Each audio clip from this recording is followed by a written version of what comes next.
Blog Talk Radio.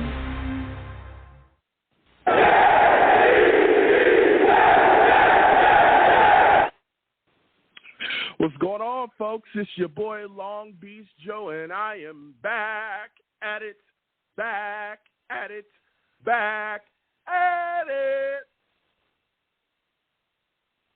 Again. I'm back at it again, man. Listen, we have a lot to discuss, okay? Your boy is fired up. As we know, Hard Knocks has aired. We're going to be talking about everyone's reactions to the first episode. So we're going to be talking about that. We're also going to be talking about Jets training camp. There's been a lot of things that have been going on, a lot of concerns that have arisen all of a sudden, even though your boy was talking about a lot of people concerned about the offensive line, even though I've been concerned about the offensive line for quite a bit. And when I was voicing my concerns, people were saying, Joe, just come on, man. It's not that serious. Things looked a little bit more serious than everyone else believed, right? Once we played against the Panthers. So we're going to be talking about those joint practices. We're also going to be discussing the Jets' upcoming preseason game against the Panthers as well, and what we are to expect. Listen, I'm fired up. Let me get into the show. I am the man of the people. I'm here for the people. Let me shamelessly promote my Facebook page. Everyone go on Facebook, search The Long Beach Joe Show. Like that page. My content's up there. Go ahead and give it a listen. Message me. I'll message you right back. I love going back and forth with you folks about this football team. Also, leave me some feedback. I love hearing about you folks like I do here on The Long Beach Joe Show. Your boy is also, on iTunes. Going over to iTunes, all right, type in The Long Beach Joe Show, The Long Beach Joe Show on iTunes, okay? Subscribe to the podcast on there and leave your boy a 5-star rating, okay? When you leave me a 5-star rating on iTunes, go ahead and leave me a little feedback in that comment section. I enjoy reading those. It helps get the show out there as well. And so I appreciate those of you that have done that. It feels good to have people give me feedback, but please continue for those of you that have not. I'd appreciate if you do that as well. I'm also on Twitter as well, for those of you that don't know. All right, going over to Twitter, type in @The Long Beach Joe, @The Long Beach Joe on Twitter. Personal page is YoungJ000. All right. So when you go to @The Long Beach Joe, again, follow. I'll follow you back, and let's go back and forth. I talk to a lot of people on social media, on Twitter, talking about the team and various other things, so please do that as well. So we have a lot of fun doing that too. And as well, I'm on YouTube. For those of you that do not know, a lot of people, find the show how they find it, and they go, man, we're kind of shocked. We stumbled into the YouTube page as well, and we didn't know that you do the live shows. You sit down, you talk with people, you go back and forth, you take live calls during the show, Joe. I was shocked. And then they also say, especially the ladies, all right, they say, hey, Joe, you're looking good. All right, you're looking good, Joe. Things is looking smooth for you. You're an attractive guy. I'm not arrogant. I'm just a regular dude out here doing what I do. But I appreciate you, ladies. All right? I appreciate you, and I appreciate your compliments. Right back at you, all right? My audience is filled with beautiful women, beautiful people, okay? So I want to thank y'all for that. So if you want to check out what I'm doing over here, come on over to YouTube. Type in Long Beach Joe Jets, Long Beach Joe Jets on YouTube, okay? Subscribe to the channel. Hit that notification bell so when I post content, you'll be in the know, all right? And get involved with what we're doing and be clear, okay? When you come over here, just know that my chat, I call them the savages, man. You want to know why? Because they're savage.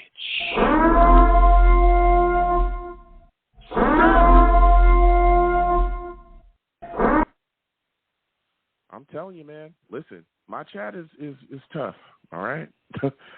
They don't take mercy upon anyone, all right? No one is safe. If they don't like your take, they're going to let you know top to bottom how they feel about it. Salutes to the savages in the chat. Val Outlaw, I see you. Bree, I see you as well. Everyone else, I see you. Salutes. All right?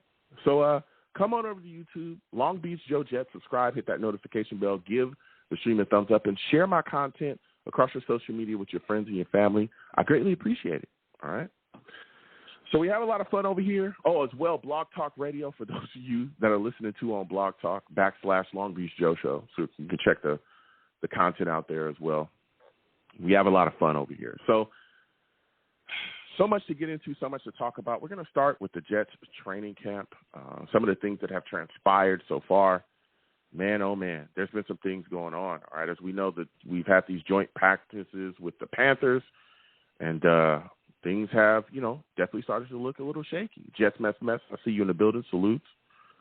Listen, the Jets offensive line has struggled. They struggled against the Panthers, man. They struggled against the Panthers front, and it was apparent immediately straight off the bat. Callers will get to you in a second, okay? Listen, Brian Burns came into the building, got 2 sacks at least off of Max Mitchell during these sessions, okay?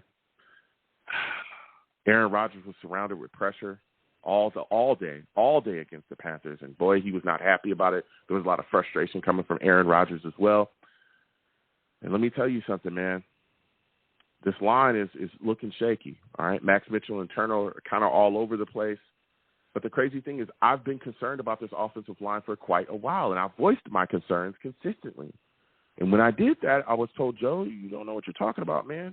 There's a lot of things moving and shaking out here. Everything's going to be fine. You're just tripping, all this other stuff. And I'm like, man, listen, it's not going to be that easy, bro. There's a lot of things moving and shaking around here.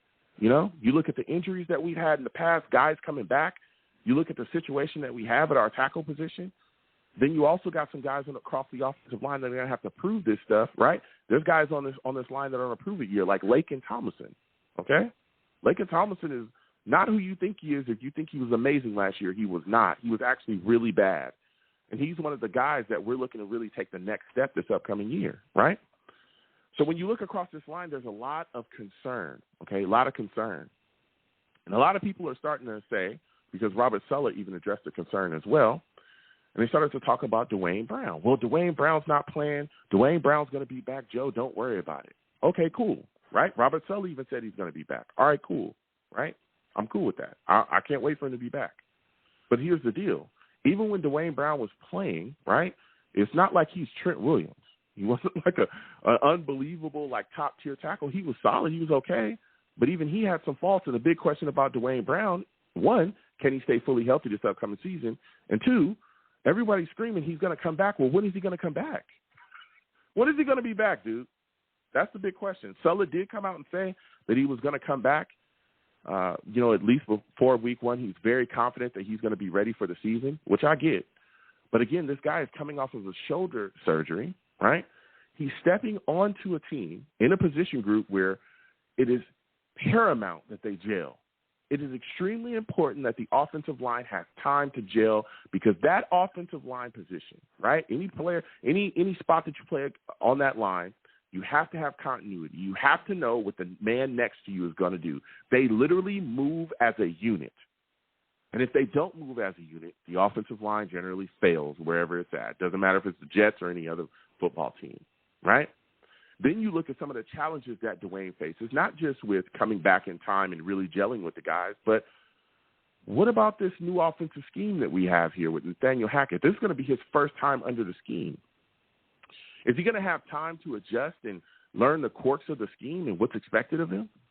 Because if he comes back a week before or, a couple of days before the season starts, what's happening? Is he going to have the time to really understand what's going on out there and understand what he needs to be doing? Are we going to go into the season with these issues along the offensive line going on up front? And again, we played some killers this year. I don't know if y'all know, right? And I'm just keeping it real. Buffalo, straight out the gate on 9/11, they're not playing with us. This is not a joke. The Jets are on prime time. I think we have, 6 primetime games? We could possibly have 7. One can get flexed in there. We're on Hard Knocks constantly. Every team that we play this year, outside of just the killers that we know of right now, every team that we play this year is going to play against us like they're trying to win the Super Bowl. No lies. That's no lies. Never mind the fact that we play some very talented teams this year. Very talented. Buffalo, Dallas, Kansas City, who can rush the passer, right? Philadelphia. Those guys are no joke. They get after it. This offensive line has to gel quickly, man. It has to gel quickly. And there's questions along it. But these questions have been This stuff with the offensive line, I've been talking about it for a while. There's been questions about the offensive line since the camp started. Does anybody remember that from the jump, there was talks that the defense, the front, was consistently mauling the offensive line, and this was before pads. And then when they put on pads, we still heard about the defense mauling the offensive line, right? So there's questions there. Not only with that as well, as far as play, but what about the penalties we've heard about? Pre-snap penalties along the offensive line, then penalties during the season or during the camp as well along the offensive line. There were some things going on there. We heard about those things consistently. So I'm looking at this situation, man. I'm a little worried, right? Especially with all the things we got going on up front. All right? You look at the situation again, there's questions at center, right? Connor McGovern, who literally came out recently and literally told us, hey, when I was signing, they told me that they were going to bring a center in here. They were going to draft a center with Tippmann. It's looking like Connor McGovern is going to be the guy that's actually going to be the starting center here, which should be a concern too, because Connor McGovern was not very good last season either. He wasn't, right? ATV back in the building, looking like he's going to be – I hope that he stays a right guard. I have absolute faith that ATV is going to be the stand-up guy that he's always been, right? He's going to be a guy that's going to play at an all-pro level, right? If he's at right guard, like I believe he should stay there, right? But, again, he's coming back from an injury, so he's, out there. And, again, this is his first year in Nathaniel Hackett's scheme. But then there's also questions, again, at right tackle. We hear about Max Mitchell. So you look at these tackle positions, you look at the center position, the left guard position, there's big question marks. Now, of course, Becton, the guy that we're all hoping to take the next step, the guy we're hoping is going to be able to step up this season. He looked good against the Browns in the first preseason game. But he's still working with the second and third team. Now, I'll tell you this. Becton, everything we've seen from him in camp, he looks really good. His movement is looking smooth, right? He's talked about that knee. He's talked about the new normal just being, hey, some days my knee's just going to hurt. That's just how it's going to go. That's just what's up. I'm going to deal with it, and that is what it is, right? But we've seen him, and it looked like, his movement was pretty fluid. We've also seen and heard about him dominating out there against the 2s and the 3s. And I'm wondering, when is Becton going to get his chance to play with the 1s, right, and line up at left tackle? When is that going to happen? Because another thing that was talked about as well, and this was said by Aaron Rodgers, he said that they have to find out who the line is going to be, but they know that Brown is going to play. That was an interesting quote there. Because my question then starts to be, well, okay, if you know that Dwayne Brown is going to play, you know that. Y'all all know that off the bat. Then the whole mantra of competition at every position, and we're going to play our best 5 and all that stuff, doesn't that kind of go out the door? Because Dwayne Brown, to this point, has not been out there in camp. He hasn't been on the field. How can he be competing or be given a spot if he hasn't done anything? He hasn't competed for the spot. How is that possible if we're saying competition at every position? How is that possible? Right? So that's where the question starts in my mind. And then the other question that immediately pops up is, if you were going to start Dwayne Brown, because, again, Aaron Rodgers literally said we know he's going to play, the only place that he can play along the offensive line is the left tackle position. That's it. He's not a guard, and he's never played right tackle in his entire career in the league. So if he's never done that, then the competition, with the quote fingers, the competition that we all talked about at the left tackle position was never a competition to begin with from the jump. It never was. If this statement from Aaron Rodgers holds true, it never was a competition. Dwayne Brown was going to be the Jets starting left tackle regardless. So you got to wonder about that situation. And, again, we continue to have questions along the offensive line. Corey Davis even talked about, because the offense was sputtering against the Panthers in that first joint practice. You could sense his frustration as well. He said that the offense needed to clean things up. Connor McGovern also, came out and said, hey, the struggles that we're seeing here on offense are issues along, the offensive line, and we need to clean them up. The defense, still doing their thing with the New York Jets. Carl Lawson still dealing with that back tightness. Sauce also has a quad injury, so he's been out. But we saw Brandon Echols step up and do his thing as well, right? But even the next day, okay, and Thursday, right? Or, Friday. It was Thursday. Thursday's practice that was actually supposed to be with the Panthers again. There was some weather conditions that, kind of put a kibosh on that practice. So the Panthers, went on about their business, but the Jets continued on and held practice again. The Jets' offensive line looked better Thursday, but you got to keep in mind that there was no Panthers and no pads, right? So you had Billy Turner again moving from right to left tackle constantly. He's talked about it, trying to, figure things out, because the technique that you utilize on your left tackle and your right tackle position is completely different. So you've got to work those things out mentally and get it together. But he gave up a sack to Solomon Thomas. Again, Becton continued to work with the second team. And so the questions start to arise, because everyone is now so invested and concerned in the offensive line again, because protecting Aaron Rodgers is paramount. It's paramount. And we've seen him have little injuries already, like things that have kind of slowed him down a bit. The calf injury, anybody remember that? That was early in the offseason. Then recently he had an issue where someone stepped on his toe, And again, we all love Aaron Rodgers. We're excited to have him here. He's the guy that has raised the expectations here. His mere presence here has people speaking Super Bowl, okay? Jets fans are talking Super Bowl. Aaron Rodgers is here at Super Bowl time. Bro, if you cannot properly protect this man, if he's running for his life out there, there's going to be some big issues, right? So the idea that's starting to float around the Jets fan base is Zach Martin. A lot of people talking about Zach Martin, okay? For those of you that do not know, Zach Martin is currently, okay, a Dallas Cowboy. But him and the Dallas Cowboys are having some issues, okay? And it's about finances. It's about finances. Zach Martin at one time was getting money. He was definitely getting paid. The Cowboys are giving him a contract. He was getting paid very well as a guard in this league, okay? But as he has continued to play, now he's 33.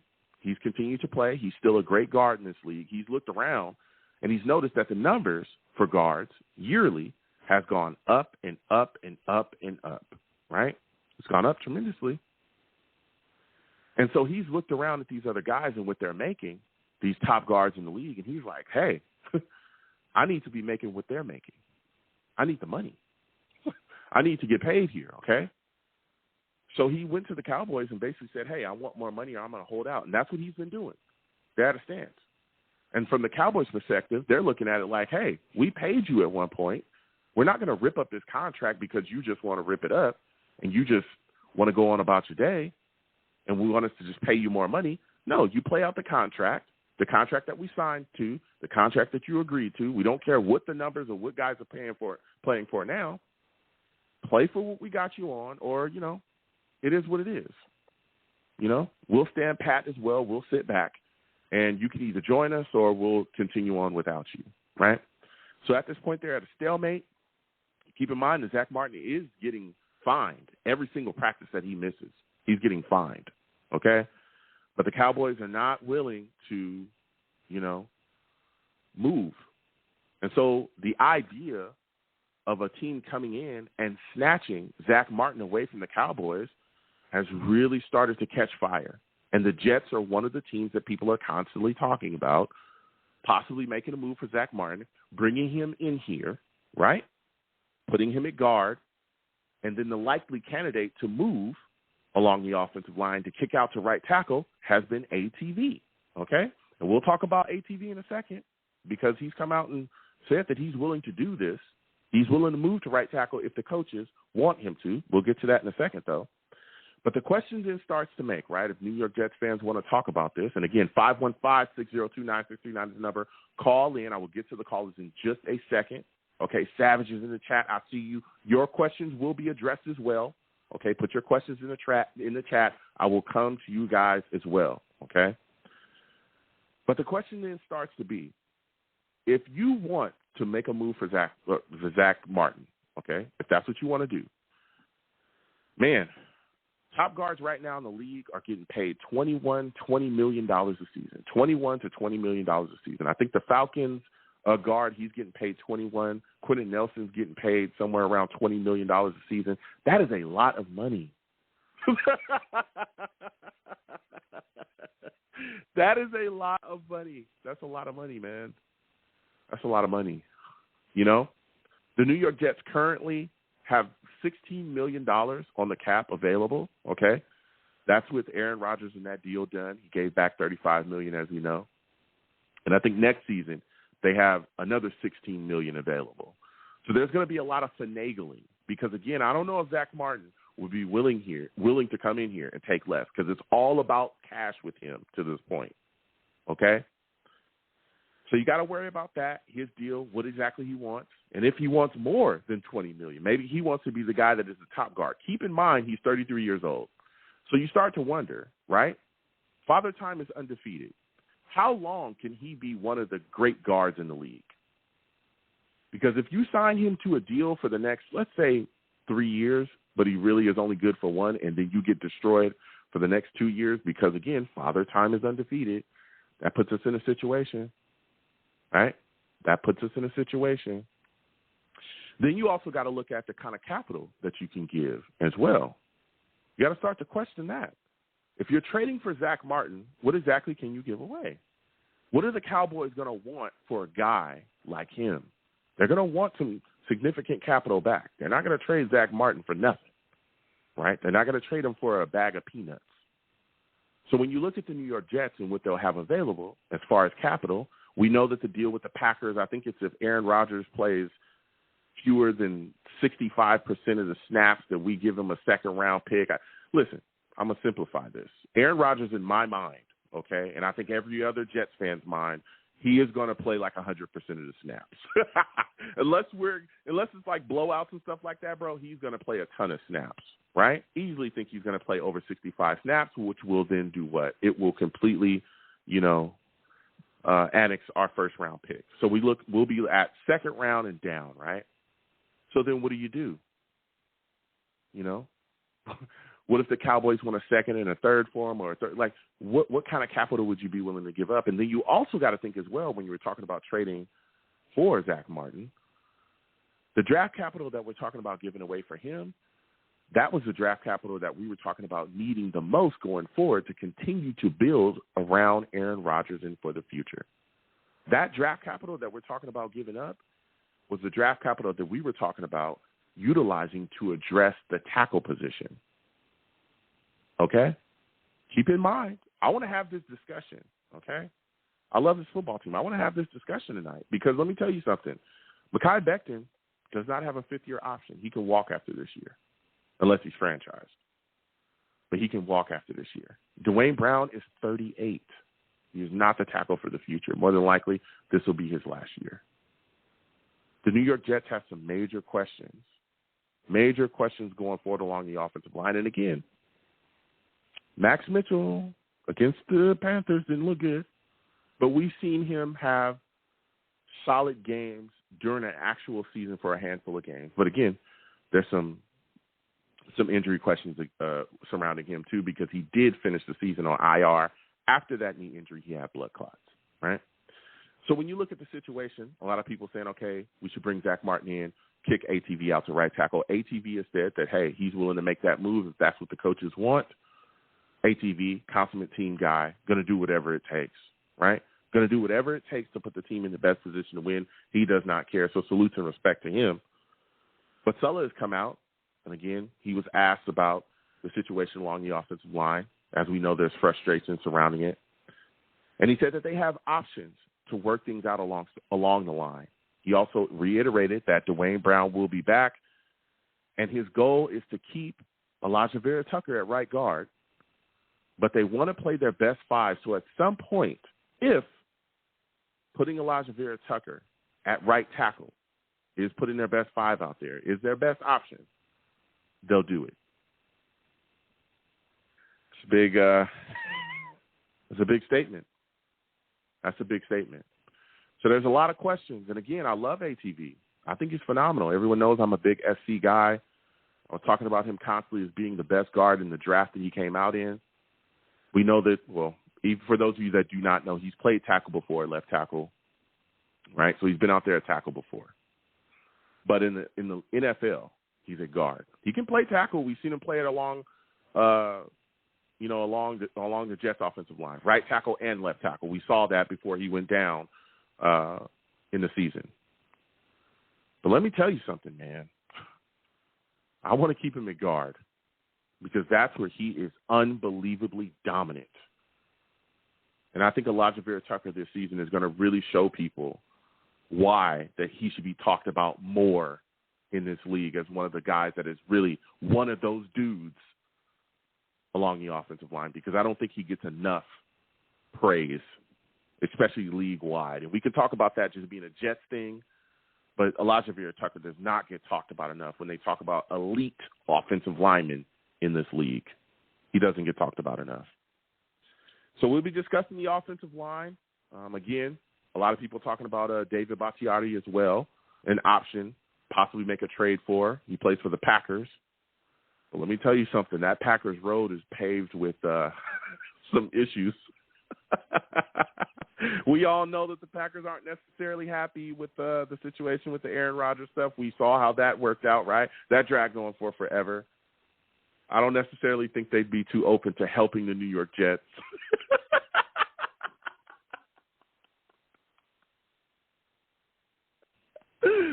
I don't think they'd necessarily be too open to helping the New York Jets acquire a left tackle that has, knowledge of the offensive system and the starting quarterback that we have now. I don't think they'd be too happy with trying to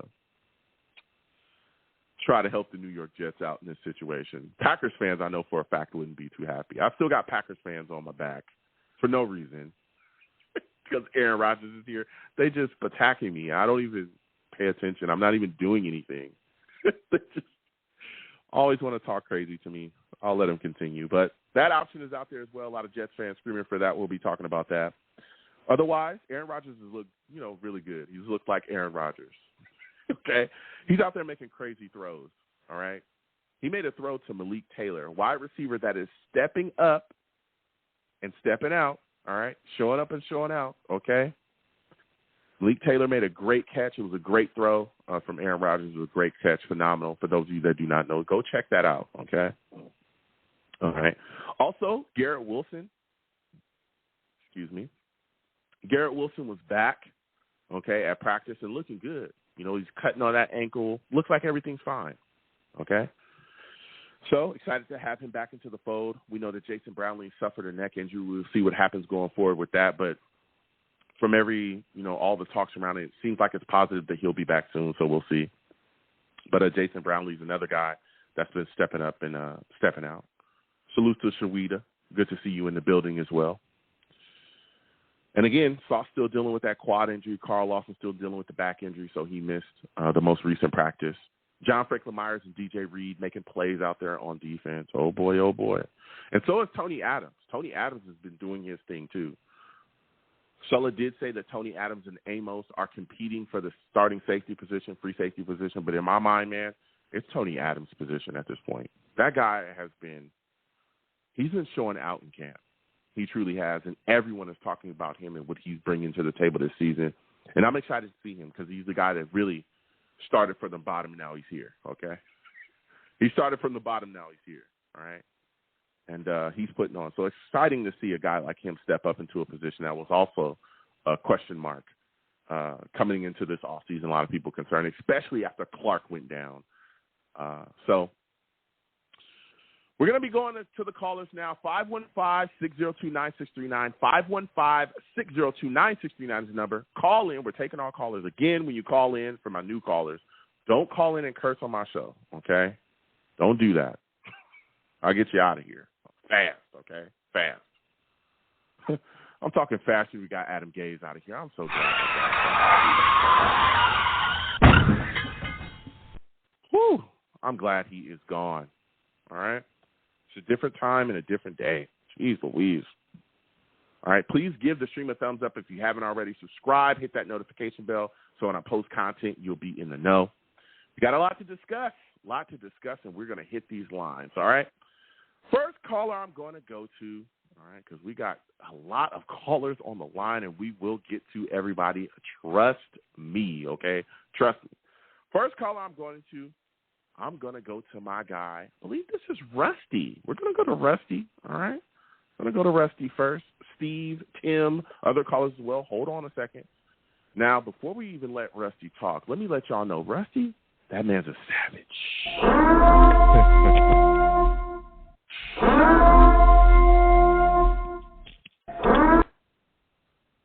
Damn. Salutes, man. Yo, salutes, Rusty. fam. And fellow savages. Man, listen. A lot of things moving and shaking right now along the Jets, situation. A lot of things moving and shaking along the offensive line. It's become a question mark, a bigger question mark, I think, than a lot of people gave it at first. Man, give me your thoughts about this situation. What are your thoughts about everybody speaking about trading for Zach Martin? Do you think the Jets should explore that? I think they should explore it, but not for Zach Martin. Definitely explore it. The reason why, in my eye, with Zach Martin, would be he already wants for like the money type of thing. You know what I mean? And I don't think, and especially too, he's from the Cowboys. Cowboys play us what week? 5, 4. He plays us in the first 6, right? Mm-hmm. No. Dallas plays us in the first 6 weeks, right? I think they play us week 2. Oh, all right, yeah. So Jerry Jones isn't going to send us one of his best offensive linemen, prior to benefit us if we have to play them, right out the bat. And, that's a hefty pill. Like, that's a big chunk of change, too. I don't know. I think that, honestly, I think JD is going to go around poaching around, like Cardinals camps, look for one of their guys that have just had, they're just done with that period. And then all of a sudden you have, things coming out of Washington because they don't like how the enemy is. So we could probably get, 2 dudes off of that or one. And, AVT wants to switch it up, and I don't blame him. He obviously can. I mean, the guy literally can probably play every single position. Like, I don't know, he definitely could probably do center at this point. But that's how I see it. I don't think we're going to go I don't think we're going to go that Zach Martin route. Just because Dallas will hold all the cards, and I don't think they're going to do that. You know what I mean? It would be like us giving Dallas one of our best defensive guys if they were playing some things, knock on wood. But, when we see them week 2, even though they're in a different conference, I don't think JD would do that, But that's how I see it. But we need something to happen because we're getting butchered, and Aaron's not going to stand for that. And that's pretty much why I think he did that too. That $35 million. Like bring me a couple dudes, or a guy, or at least 2 guys. But I want an offensive lineman. Go get whatever you guys have to do. That's what I think. But sorry, bud. I was going for a little bit. Yeah, no, he literally, they talked about that's one of the reasons why, A-Rod gave that money back. He said, listen, there's a guy, maybe some guys that can fall out during that trade deadline that can come in here and help the New York Jets, and I want to make sure that we're in a position to do that. But when you look at the situation now, and I know people are talking about, guys falling out, and again, I don't think that the Zach Martin thing happens, to be completely honest with you. Although I've had a lot of discussions with Jets fans that don't like that, I'm just keeping it real and being realistic from my standpoint. Like you said as well, that's a lot of money. That is a lot of money, $20+ million, and I don't think he takes a pay cut to come here at all. So when you look at the situation, I'm saying to myself, okay, well, what can the New York Jets do along the offensive line that they currently have, right? Just with the guys that's here. And a lot of people are coming to me as well and saying, Joe, I feel like a lot of people are overblowing the situation because Dwayne Brown's not out there yet. And I have concerns about him as well, Rusty. And so I want to ask you that question. Do you feel like these concerns are overblown because Dwayne Brown hasn't been out there yet and isn't at camp? Do you think that Dwayne Brown is the solvent to the Jets' offensive line issues that we've seen so far? I don't think it's overblown, and I think it's getting blown up in a good way. You know what I mean? Like, the offensive line, and the defensive line for that matter too, they're all like tracks on a freaking like tank. If there's like one bad thing wrong with that, those aren't moving the same. Now all of a sudden you're liable, to get hit from a missile or God only knows what. You veer into the left when you're supposed to go straight. You have to be on ball, and that's a freaking risky game they're playing with that. And that's why I think, behind the scenes. JD's like how a duck is above water. It's all calm or a swan, whatever, narrative you want to take. But those legs are going a million miles a minute underneath. What can I do? How can we help? Because that's literally our weakness now. It's crazy, but that's where it is. It's right and left tackle. And, I love Max Mitchell. He wasn't looking so good in preseason last year, but, as soon as game day hit, he was good. But then the blood clots and stuff happened. Yeah. But, and the same, and it's not like, nothing against Zach or any of those dudes, but that's Aaron freaking Rodgers, man. You can't be the ones to let something happen to that guy, when it's so promising for us. And 5 of the games that we lost last year was by like what, 5 or less points. We can get that with Aaron easy, we're in that one.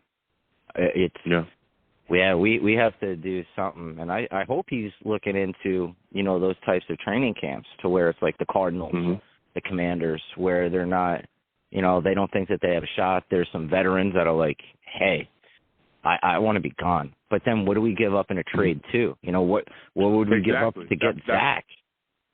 That's exactly what I was literally going to ask you, because a lot of people are saying, unless some guys get cut, but even if some guys get cut, there's some things that can happen. We'll see but the type of offensive lineman we need, I don't know if those guys end up just free and clear on the market unless they just blows up. Like the situation in Dallas. Unless Zach Martin says, look, I want out of here, cut me now, or I'm going to go crazy, they're not just going to let him go. They're going to hold their arms.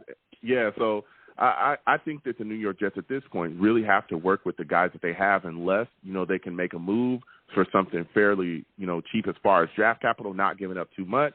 The David Bakhtiari idea from a lot of people is like, okay, I hear it, right? He's a left tackle. He knows everything he needs to know. But Green Bay is not just going to – they're not like – that's what I mean, man. They're like guaranteed to get like our first and second. If Rodgers, it's either or, first and second or second and third. That's how it's going to be. I hate, I'm done with the Packers at this time, It looks like cheese pizza to me now. That's it. I'm eating them. But listen, I hear you. I hear you. It's getting nutty. It's how, who would you really give up? Honestly, thinking about it, the only guy I'd really want to give up is McBummer. I can't stand him. I hate McGovern. But, but then what? You put it all on Tittman? You got to let him work a little bit for it, but, I'd rather – that's an issue. If there had to be one guy to go, I don't know. I can't stand McGovern, but that's the only – I'd be like, we'll give you him. Please don't take a draft pick, because I think – what do we have, 6 draft picks next year?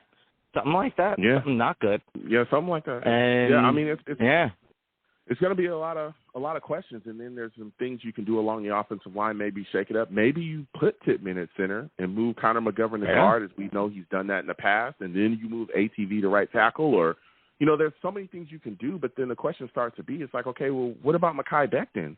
Why is it seems like people aren't talking about that guy enough as being one of the guys that can solve this issue. All of a sudden, he's just kind of been pushed out. He's working with the second team. We know that he took some snaps in preseason as well against the Browns. We're going to see what he does in this upcoming game, but that's a guy I feel like is getting left out too. And that leads me to my next question for you, Rusty, is we got this upcoming game against Carolina, man. What position group are you going to be looking at the most, and what player are you going to be keeping your eye on the most in this upcoming game? 516, I see you. I mean, go ahead. I mean, it's got to be our offensive line. And, like, as far as Becton is concerned, I think he'd be all right. But I think that's definitely, like, when you're off of that, and it's still 2 years from having that is, like, yesterday anyway. You know, like in his brain, you know? Yeah. So I guarantee you he's dealing with the swelling stuff because once you go ham on it, you know, even though you just got to ice the heck out of it, he's just got to get out of his mental thing of I can just do it. It's just he just has to accept the swelling because I guarantee you that's what messes with him because, you know, there's a lot of pressure. And then plus he's running around with knee braces, so that's even more pressure. Yeah. So, you know, that's a lot of ice. I would just be like, you know what, man, every time you come to the sidelines, you know, we got enough money. We're the Jets, you know. I'd be like, yo, you're going in one of those weird ice pack things where it's like a vacuum. You know, like how they take your blood pressure, but it's like it wraps your whole leg. Those things are pretty sweet. I'd be like, you're going in this. I don't care. Yeah. You're going to be treated like a woolly mammoth. You're going to get cryogenically frozen for a little bit. So, they've got to do something because this situation, you know, with this line, like you spoke about as well, it's paramount that these guys gel and we get it, you know, together quickly because, again, we play a lot of teams this year that can rush the passer. And especially if we're talking about having Super Bowl aspirations, if this line can't get guys blocked consistently against Aaron Rodgers, there's going to be huge issues. And we've seen Aaron Rodgers without a good line, right? We saw it in Green Bay one year where he was taking shot after shot after shot, and he actually ended up getting injured that year. So I don't want that to happen. So, Russ, you got a lot of callers. Before I let you go, my final question for you, man. You know, we see Hard Knocks episode 1. What are your thoughts on it? You know, before I let you go, what are your thoughts on the first episode of Hard Knocks if you watched it? I mean, I did, absolutely. I was shocked. I was pleasantly shocked, I should say. You know, I'm glad that we have oversaying of, you know, you can't do us dirty in that way and put us in that. But I hope this offensive line thing doesn't rear its ugly head into those episodes. Probably will, but no one knows. But overall, I was shocked. They gave us in a good light, surprisingly, and it was actually quite funny too. It was very good. I just hate it, man, because we're gonna have a lot of bandwagon fans. But other than that, I love it too. So. Still, Flight 23 is the best. I'm still on them. Yeah, I mean, Aaron Rodgers coming here, there's a lot of people that's picking up that green and white jersey simply because 8's in the building. So, listen, Rusty, I got to slide off. I got a lot of callers. Next time I have a show, I want to hear from you, all right? Absolutely, Joe. Salutes to you and salutes to all the fellow Savages. Let's go, Jets. Absolutely. Let's go, Jets, man.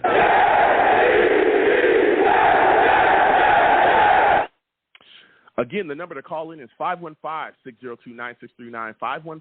515-602-9639 is the number. Call in. I'm taking all callers. Again, when you call in, please be patient. We will get to everyone. This is a 2-hour show. All right? Trust. We will get to everyone. Savages in the chat, I see you. We will come to you as well. Put your questions in the chat if you have them. Okay? I will come to you, folks, in between the calls. All right? Because we get to everybody. Keep in mind, though, I'm one man. Okay? Also, new callers, when you call in, make sure that your lines are good. You're ready to go. Okay? And also, no cursing, okay? I don't allow cursing on my show. It's one of my only rules. It's a family show, okay? If you curse, I get you out of here fast. I'm talking faster than we got Jamal Adams out of here. That was fast. That was fast. That was real fast. It wasn't fast enough, though. I was hoping we got him out of here before the draft. We could have had, like, CeeDee Lamb, but it was fast. Everybody wants to celebrate that trade now. I remember when it wasn't celebrated, when your boy was talking about getting rid of him for 2 years before we did. Okay? I like reminding people of that, okay? I took a beating. But here we are, right? We're going to get to these lines. 515-602-9639. 515-602-9639 is the number. Call in. Please like the stream if you haven't already. Subscribe. If you like to hit the Cash App, please do. If you want to hit the Super Chat to support the stream as well, please do. Anything you give to the platform is greatly appreciated, okay? Also share the stream along your social media with your friends and your family, all right? Next, into these lines, we're going to go to 516. 516, we're coming directly to you. Tim, Steve, hold on a second. Trust, we're going to get to you. 516, we're coming directly to you. 516, you're looking like a new caller. Give me your name, where you're from, and give me your thoughts about everyone's concern with the Jets' offensive line. Area code 516. 516. If you have your on mute, take yourself off of mute. I'm waiting on you. 516. Going once. 516. Going twice. Hello? 516. Hello. Yes. Yeah. Hello. Oh, thank you for taking my call. You called in. Go ahead. Yeah, I heard you. I heard you first at the on the Jake Asman show like last week. So I'm happy you got on. Oh, so hey. I got to see, get some new Jets content. Absolutely. I appreciate Come a little closer it. to your phone. Come a little closer to. I don't know if you have me on a headset or something. Can you? Yeah, come can a little you hear closer me to the better phone. now? Yeah, I can hear you better you got now. me? All right. So, yeah, give me Okay. your name, where you're from, and give me your thoughts about the concerns surrounding the New York Jets offensive line. Okay. So my name is Terrell, and I'm from Long Island, New York. Okay. Yeah. Strong Island. Let's go. Strong Island, exactly. Yeah. I gotta push back a little bit with you with the whole. You're saying that with AVT having to play guard. I think he's got to play tackle, and it's really important. Of course, he's a all pro caliber guard, but like Robert Saleh was saying, he's like still a Pro Bowl level tackle. We need something like that. The bookends are very important. We're going against some really good edge rushers. We have Micah Parsons week 2 against the Cowboys. I mean, we can't have Aaron Rodgers go down. We can't have Aaron Rodgers, not have any time. Like, the good thing about Aaron Rodgers is, he could go deep. He could get the ball out quick too, which is great. You know what I mean? That'll help the offensive line. But I want to see him make some nice deep plays to Garrett Wilson and whoever, Corey Davis, and that takes time. So I don't see how this offensive line, how it's constructed right now, how we can get by, and how Rodgers isn't beat up by mid-season. I'm very concerned, very, very concerned. No, listen, Terrell, and I hear you, okay? And I hear you. And again, I want to thank you for calling in. Salutes to Jake Asman as well. For those of y'all that don't know, I recently went on the Jake Asman show again. Salutes and respect to him. I love coming on the show and talking football with him. Listen, I hear you, okay? And I want to give you some pushback on that. I understand people. Listen, ATV played very solidly for us at tackle. Now, I don't know about Pro Bowl tackle. Again, we didn't see enough of that throughout the year, but we do know that he's an unbelievable guard. That's what we do know, okay? I watched him at SC. He played tackle there. I think he's phenomenal. But I think that if we can keep him at guard where he's dominant, that is where he will be best suited. I'm not against moving him out to right tackle if that's what you have to do, right? If that's what we absolutely have to do, I've gone on record and talked about it. Your boy, okay, fine, let's do it. When we had to do it, I believe it was last season, we did it and everything worked out. But that's not like what he really is in the league. He really is an all-pro dominant guard, so I'd like to keep him there. I think the best thing for us to do is figure out this tackle position. And we got these guys here, figure out what the heck is going on with Dwayne Brown and when he's going to be able to come back. Hopefully, if he comes back, I would think you just slot him for the left tackle position because he's never played any other position. But these guys, Billy Turner, Max Mitchell, what's going on with Mekhi Becton? Why is he playing with the second team? Why isn't he out there at right tackle? That's my biggest question. Is this guy that we talked about being a guy that can step in and be dominant, why hasn't he been put out there at right tackle with the first team guys? When we've seen him, he's looked great. So between Billy Turner, Max Mitchell, and Mekhi Becton, I'm thinking that there should be some kind of solvent to the right tackle position. Give me your thoughts on that. Yeah, I that's the other thing too. You said earlier in the show, you said we haven't been talking about Mekhi Becton enough. I think we've been talking about him way too much for somebody that's given us absolutely nothing on the field. We cannot trust in this guy. We can't rely on him. Like the way that we should be seeing it and how the Jets organization should be seeing it is he's just a bonus. If he contributes at all, it's a bonus, but we're not relying on him at all. You know what I mean? Because he hasn't shown that he could stay healthy. So I'm not getting my hopes up for Becton. And people that are saying, oh, well, we need Becton for the offensive line to be good. If we need Becton for the line to be good, we're in bad shape. We're in really, really bad shape. So, like in a world where everything can come true, I would love to have Becton start at that right side and be a force and all the other stuff. But I don't live in fairyland. I don't. You know. So I don't see that as a real possibility. And the reason why I'm saying to kick AVT out to tackle, it's a lot easier to get a guard. Guards are just more readily available. You could pick them up. You could trade them. They're paid less. Like a tackle is the second highest paid position in the league, you know. So it's tough to get a good one, or really to get any of them. They're so scarce. But you could get a pretty good guard. And what's his name is available? Dalton Reisner. He's available. Oh, go ahead. No, listen. I hear your take, but I don't think that's necessarily true as well. Like you can just mix and match guards that easy. Anybody remember we had Greg Van Roten here recently? He was awful. You're talking about just getting a great guard. Laken Tomlinson is here. He's not very good either, right? Like, and I'm sorry, and guard. Yeah, we've had issues at guard as well. So, and that's the other part of what I was speaking about as well earlier was that. Listen, Laken Tomlinson, everybody's talking about him. Laken's a guy that is on a prove-it year as well this upcoming season. Because if he don't step up this year, and if he plays like he did last season, he's going to be gone at the end of this upcoming season. They're going to find a way to get him up out of here. So there's questions outside of just right tackle on our offensive line as well. But just thinking it's easy to put together a line, it's not very easy. But the reason why I think a lot of people, including myself, are looking at Mekhi Becton as a viable option is because he kind of has to be because he's part of the mix. Because the New York Jets didn't draft a tackle as early. There was guys that were available. Of course, we know Broderick Jones. That guy was gone, but there were guys, Anton Harrison. There was other guys as well in the draft that we didn't take. We took Carter Warren, but that was later, and he has injury concerns as well. But there were guys available, and we didn't do that. We also didn't snatch up any top-tier tackles in free agency or nothing like that. So Joe Douglas put us in a situation, and again, Joe Douglas has been phenomenal. I want to be clear, Terrell, and to everybody else who's listening, I'm not bashing Joe Douglas. What I'm saying is that we came into this offseason knowing that the offensive line was a question mark because of injuries and other issues. We also knew that even with Dwayne Brown coming back, he's 38, he's not here for the future. We knew that there was question marks about Mekhi Becton. He hadn't played in 2 years, and the fan base was furious with him because of weight concerns and injury concerns as well. So we knew that tackle was a big question mark. So why wasn't more done to address it outside of just Billy Turner? Even the other guys, right. Max Mitchell, there was questions about him too.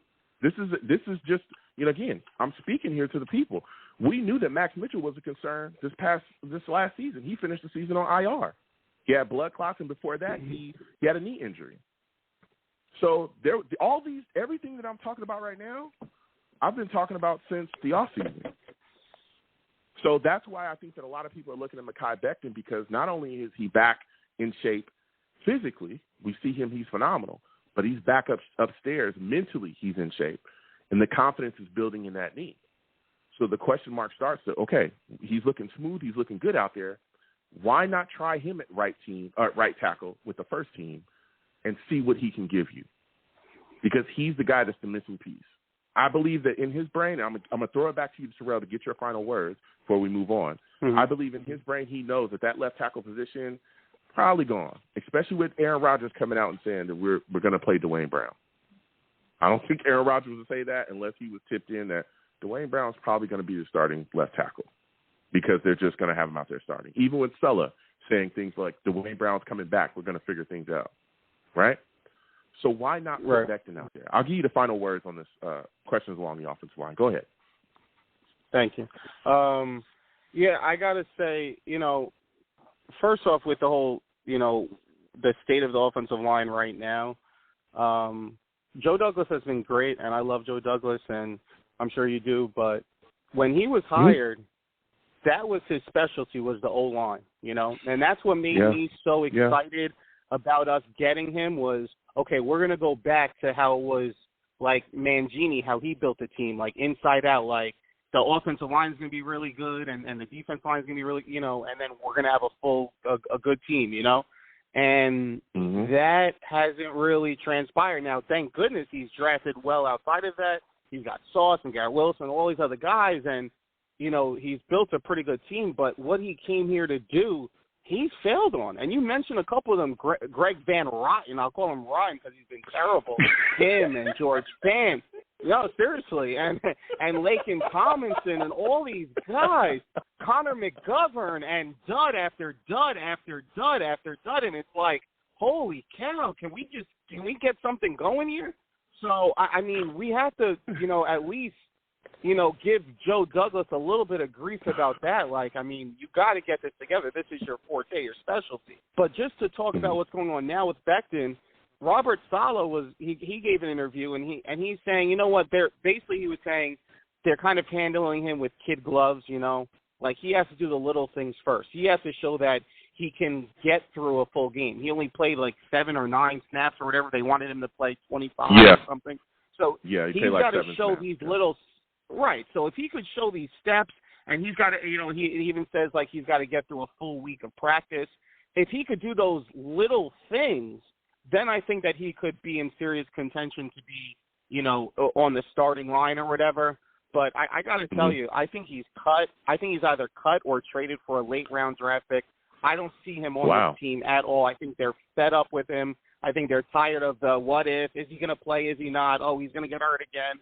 And I think that they don't like that he came out and spoke out about the injuries. I don't know if you remember when Ty Johnson got cut, and you know, he spoke out about how the Jets handled his injuries and didn't care when he got injured. And Becton kind of supported him, like, yeah, you know what, they didn't really care when I got hurt and all this other stuff. So anyway, that's my big. I don't even think he's on the team. So I want to see this offensive line really gel together. I hope that they can make a move, maybe sign another player, maybe some other guys get cut, you know, cap casualties, you never know. But I'm really nervous about this line, but I think it starts with kicking AVT out to tackle. But I want to thank you for taking my call. I'll definitely tune into the rest of the show, and thank you for your content. I appreciate it. Absolutely. Listen, Terrell, thank you for calling in. Next time I have a show, I want to hear from you, all right? Thank you. Yeah, for sure. You have a good one. Listen, Terrell calling in. I want to hear all aspects. I want to hear all takes, okay? All right. I'm not just not just a guy that wants everyone to agree with me 24 hours a day. That's why I do this show. I love hearing from the people, all right? Salutes to all the savages in the chat and going back and forth. We're going to keep getting to these lines because they are hot, okay? Again, new callers, when you call in, please be patient. We'll get to you. And make sure you don't have a crazy background, all right? I need to be able to hear you. Make sure you have a good connection. And, again, don't curse on my show, all right, because that's the only rule. I'll get you out of here. I'm talking fast. Fast when we got Elijah Moore out of here.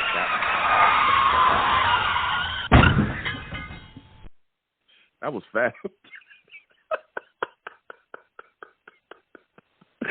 Yo, Elijah Moore, okay, asked for a trade. Zach Wilson as a starter, and then got traded with Aaron Rodgers as a starter. Oh, baby, that had to sting a little bit. It has to. You had to look at that and be like, "Whoa, wait a minute, wait a minute." Okay. Ooh, that would. I'll be hot. I'm not gonna lie. Next, we're getting to these lines again. Subscribe if you haven't already. Hit that notification bell so when I post content, you'll be in the know. Also, give the stream a thumbs up, okay? Share it across social media with your friends and your family. I greatly appreciate all of it. Again, salutes to all the savages. Rusty in the chat says, got to keep Becton 100%. He will be him. He has to fix his brain. He's there. Yeah. And again, like I said, I come to the savages in the chat. There's a lot of people that want to get rid of Mekhi Becton. That is not a new concept. A lot of people have been talking about it. I'm not with that. I am against that. I think that he can be a guy that can step up. But, there's some issues here along the Jets offensive line that's got to be fixed. And I think Becton just constantly working with the second and third team. It's like, okay, when is he going to get his shot to work with the first team? That's a big question. So we're going to get back to these lines again. 515-602-9639. 515-602-9639 is the number. Call in. We're taking our callers. Next, I'm going to go to my guy, Tim. I'm coming directly to Tim. Listen, You. Tim is a solid caller, and for those of you that do not know, before I even let Tim talk, because he's going to bring some fire takes, I just know it. For those of you that do not know Tim, he's a savage.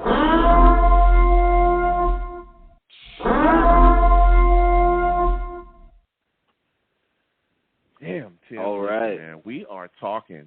Tim, we talking tonight, all right? There's a lot of things moving and shaking around the New York Jets. Had the Panthers at joint practice, and immediately the concerns around the New York Jets offensive line just rose up. Burns was doing whatever he wanted to do, and there was a lot of pressure on Aaron Rodgers. Frustration felt from him, frustration as well from the coaching staff. Give me your thoughts right now on all the concerns surrounding the Jets offensive line, and do you think the New York Jets need to look into trading for Zach Martin? Do you think that could be the solvent there? All right, well, before I start, Joe, just happy to be on the show again. Good to talk to you. Let me just open up these 5 bags of chips. I'll turn on my dial-up internet. Let me put the fan on real quick. All right, we're good. So let me just say something, and this is a world premiere hot take dropping first time here on Long Beach Show's radio show. I want you to rewind the clock. I want you to rewind the clock to our last phone call, okay? It was exactly, about 1 week ago, and everybody was talking about Aaron Rodgers. And I called you up, and I said to you, hey, nobody's really talking about this, Joe. I think these are my words verbatim. Nobody's really talking about this right now, but I'm concerned about the offensive line. I feel like that could be our biggest weakness. And for it was kind of quiet for 2 days, and then after 2 days, what did I see? I saw Pat McAfee talking about it. I saw Jake Assman talking about it. I saw NFL Network talking about it, and now all of a sudden, it's all about the offensive line. So it's kind of funny how that works, huh? Yeah. No, and again, and I remember that call. And for those of you that do not know, okay, my show's recorded. Okay, it's recorded. I don't edit. Go back and watch it, baby. Go back and watch it on the show. On the YouTube channel, you can go back and watch it. I'm also on Blog Talk. I'm on iTunes as well. Okay, the Long Beach Joe Show on iTunes. You can go and listen to that show. And I remember we had quite a hearty discussion about the offensive line. We did. Yes, we did. As we know, I've talked about the offensive line and my concerns with it as well. And yeah, it seems like this has really become, something that's jumped to the forefront where people are now concerned about what's going on. But I've been talking about this as well, and you have too. But I've been talking about it as well since the jump of camp, because when camp started, there was talks that, man, this offensive line looks really bad against our front. Now, again, the Jets front is phenomenal. So some people just shook it off to going, hey, it's Quinnen Williams. It's Quinnen Williams. Yeah, it's Quinnen Williams. It's all these guys, that's out there. Carl Lawson and all these, that's just what it is. And, of course, they don't have pads on, right? But then when pads got put on, it was, hey, we're still having problems out here, right? And not only that, but we also heard about the pre-snap penalties, too. Right, we heard that too. Right, constantly in camp. And then we got the weirdness with Becton on the second string. That's adding to all this weirdness now too. So these things have been going, but I'm not here to shove anything in people's face. I'm here to talk to the people. That's why I'm here, though. That's why I'm here, Joe. I'm here to shove it in their face because you know what? We were a week ahead of everybody else. I'm taking the credit. I don't care. We deserve it. We spend our time. So we're, hot take, world premiere, Long Beach Show, New York Jets. That's it. That's it. We were first to market with that news. That the number one concern is the offensive line. We've been talking about it since the summer. Way before even training camp. We've been going back and forth about. If Mekhi Becton – I remember us having a conversation months ago about how we could have possibly the best offensive line in the league if we don't have to worry about Mekhi Becton and AVT has a comeback year. This was before we got Tittman in the draft even, and we were talking about getting Tittman in the draft, so it goes back even before that. And I remember specifically saying to you, at that time too, which is months and months ago, that yes, I agree with you, and yes and no, right? Because it's like it's the most volatile. It was also the most volatile offensive line in the league because we got a guy coming off a major injury. We got another guy who's just a gigantic question mark, and I mean that literally. He is gigantic and also a question mark, Mekhi Becton. So, that's where we're at. And months later, here we are talking about the same exact thing. And I think the reason that is intrinsically, even if you're not looking at the analysis, is because we just haven't added enough. We just haven't added enough. We didn't go out and add enough guys. And now, do we go after Zach Martin? Hell yeah. One more big body is not going to hurt. One more big body's not going to hurt. That's the way I see it. Zach Martin, he's going to be – he's a Hall of Famer, isn't he? I don't know if he's a Hall of Famer. I'll tell you this. He's phenomenal. I will say that. Yeah. He's phenomenal. And, again, I have a lot of friends that are Cowboys fans. I do watch the Cowboys often. Some people try to say things about me and my love for the Cowboys, okay? I like again, I'm forced to watch the Niners as well. Relax, okay? Everybody knows I'm a Jets fan through and through, but he is a phenomenal guard. And I want to go walk down this road with you, okay, as far as this topic. I want to get your thoughts on this because you said absolutely we should trade for Zach Martin. So my question then becomes, right, are you willing to give Zach Martin the type of money that he's asking for? He wants to get paid like a top guard, right? Top guards right now, $21 Can you give me a range? million a season. $21 to $20 million a season. I think the guy, there's a guard with the Falcons right now. I think that's a top paid guy. He's getting $21 per season. Quentin Nelson, Quentin Nelson is phenomenal. He's getting paid, I think, $20 million a season. That's a lot of money. That's a lot of money. The Jets right now, $16 million on the cap. I think next year we got $16 million. That's a lot of finagling. Are you willing to give him that money? And then my second part to my question, because I want to get your thoughts on this, what do you give up to the Cowboys to make the trade? They're not going to take a bag of peanuts for him. Give me your thoughts. All right, so my answer, is conditional on a couple things. So we just saw them come out and free up the $30 million in the Aaron Rodgers pay cut. We don't know behind the scenes, and this is the part that could change. We don't know if Aaron Rodgers specifically said that I'm going to take the pay cut, but I specifically want you to go out and get two more guards or a guard and a tackle or something, like immediately. We don't know that. And it's possible that he did. It's absolutely possible because when you look at it, you're freeing up all this money for this year, and where are the gaps? I mean, we're pretty solid at wide receiver. We're pretty solid at tight ends. We have some depth there even. We have some depth at running back. So, we need offensive line. And I think my instinct tells me that he freed up that money specifically to get a couple bigger dudes in the building in front of him. And I tend to believe if Zach Martin's name is getting introduced into the media that he's one of the guys that they're looking at. So do I think it's possible that they go out and pay him top dollar maybe? I think yes. The answer is yes. I think it's possible that they do that. Do I think it's probably the best move? I don't know. I mean, it depends on what's left in the market. If there's absolutely nothing left and you want to win now and you need another big guy, then I would pay the money. Yeah. I mean, listen, because we're already kind of screwed in the draft next year. And I'm sorry if that's not an okay word, but we don't have a lot we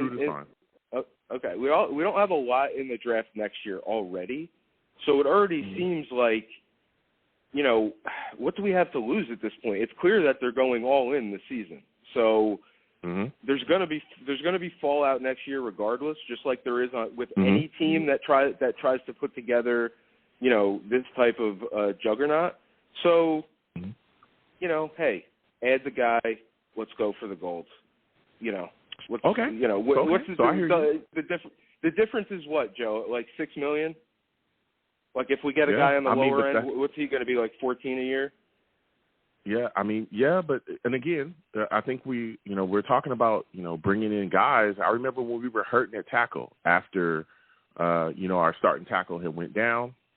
And we had when Becton went down, and there were some issues we were trying to find a guy, and we just ended up with Dwayne Brown because he was the guy that was out there in free agency, and people were screaming for the Jets to trade for a tackle. I remember it like it was yesterday. And those guys, top tackles, top guys, they just don't come free like that. You end up with a guy on the waiver wire. But my final question for you, Kim, because you talked about you want Zach Martin, and I get it, and we should draft capital. What is the most that you're willing to give up, though? Because I'm assuming that we just have that our first rounder is going to be gone because that's going to go to Green Bay for Aaron Rodgers. That's what I assume. I think Aaron Rodgers takes more than 65% of the snaps. So that leaves us, right, with a second rounder and some change, okay? That leaves us with a second rounder, a third rounder, a fourth rounder, a fifth, and a seventh. What is the most you're willing to give up for him? Well, I'm going to give the responsible answer, and then I'm going to give the Tim answer. Is that all right? So the responsible answer is the fourth round, and then whatever he wants salary-wise. The irresponsible Tim answer is we're already depleted in the draft next year. I don't care what they give. If they give him a second or third, I wouldn't care. All right. I don't think the Cowboys will take a fourth. I think they're going to be asking for a bit more, but I hear you. Okay, and that's the question. And even when we talk about giving up draft capital, you got to keep in mind that there's still questions at the tackle position, still. And the draft capital that we give away today was supposed to continue to fix those issues going into the future. Becton, no fifth-year option. He can walk. Dwayne Brown, 38. Probably not going to be here for the future. That leaves you with Billy Turner, Max Mitchell, and Carter Warren. Major questions going forward. Listen, Tim, I got to slide off because we got callers, okay? Next time I have a show, I want to hear from you, all right, my friend? You know it. All right, man. Go Absolutely. Jets. You have a good one. Listen, we're going to keep getting to these lines. 515-6029-639. 515-6029-639 is the number. Call in. We're taking all callers, okay? Let me tell you something. The lines are hot. Chris, we just lost you. Call back. We're going to go to Chris. Next, we're going to go to my guy, Val. Val, we're coming to you. Steve, Chris, hopefully we can get back other callers. Hold on. We're going to Val. Listen, Val, for those of you that do not know, this man, Val, he is a savage.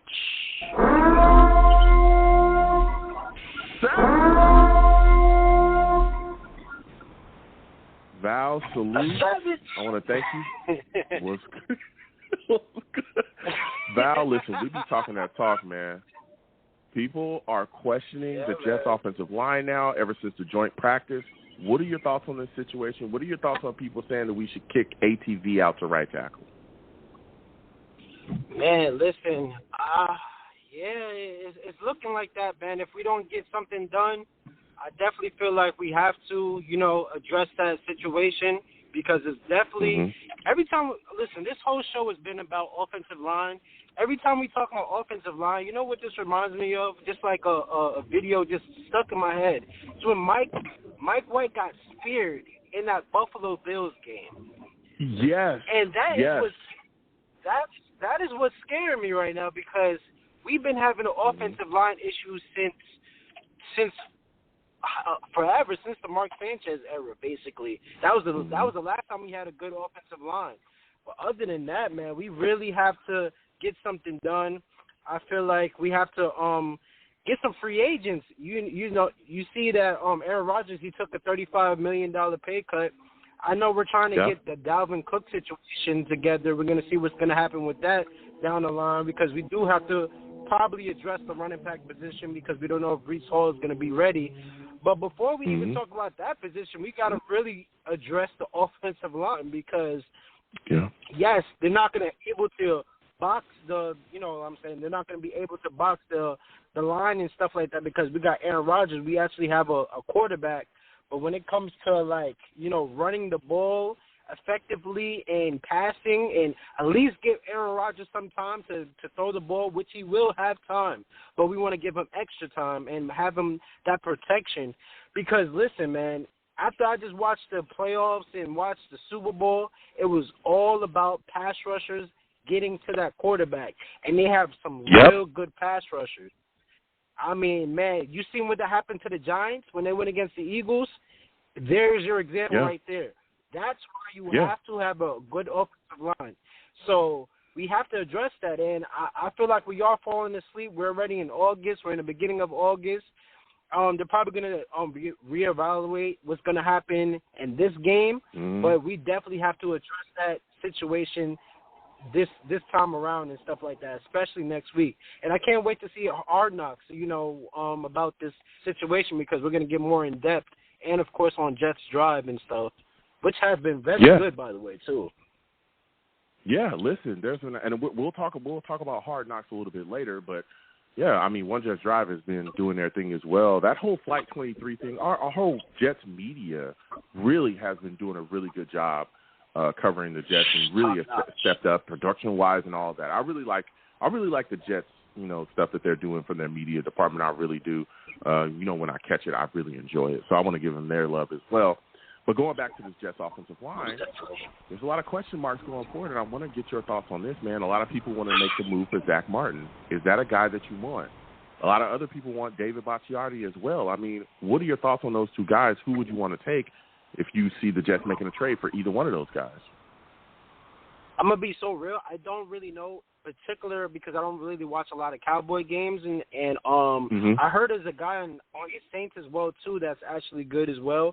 Like he's trying to be on the move as well too. So listen, any option that is open and they're not too old, they're gonna have at least 2 or 3 more years onto them and stuff, and they're a good offensive line and they have a good reputation and being a team player as well too, and that could elevate this team. I'm all with it. Not to extent to diminish the team or anything, like to mess up the team's chemistry. And, I'm all for it. We got to explore all options because, listen, we're trying to make a run. And we got the Eagles. Like I said, we have no time. Our schedule is we have no time to build our chemistry at all. It's right off the back we're going against hard teams. Right off the back. It gets easier towards the end. But the beginning, it's gonna be tough in the beginning. We're gonna be in games that is gonna be very close, and it's gonna be national games. There's gonna be some calls that's another question too. There's been a lot of calls. We have to address that situation as well too. That's why we have to get the chemistry together right away, because if we getting calls back and we're going 3rd and 10 and 3rd and 12 and stuff like that, or anything to help mess us up and stuff, we got to really address that. So, definitely we have to address that for sure. Yeah. You know what else is something I think a lot of people haven't been talking about and I've been an advocate for is I know that Robert Saleh has talked about not playing any of the Jets starters this preseason, especially not before the Giants game, and he's even said even in the Giants game not playing anybody. I think that could be a misstep. And let me tell you folks why I think that could be a misstep. Is because this New York Jets offense in particular has to come out and start fast, early. We have to come out and be able to score points early, okay?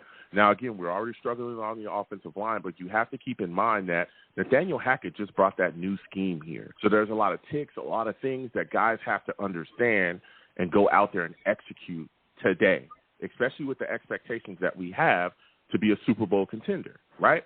Generally, it is very tough to install a new scheme, especially offensively, in particular offensively. It is tough to implement a new scheme and get it to really vibe right off the bat. It is very hard to do that, especially, again, offensively. You've seen it across the league. We saw it even in Green Bay. When LaFleur first got there, you all can go back and look at it. When LaFleur first got there, Hackett was there. They brought these guys in. That Green Bay offense had a tough time, getting started. Go back. I'm telling y'all, go back, because everyone knows I love Aaron Rodgers. Everyone knows that, even before he got here.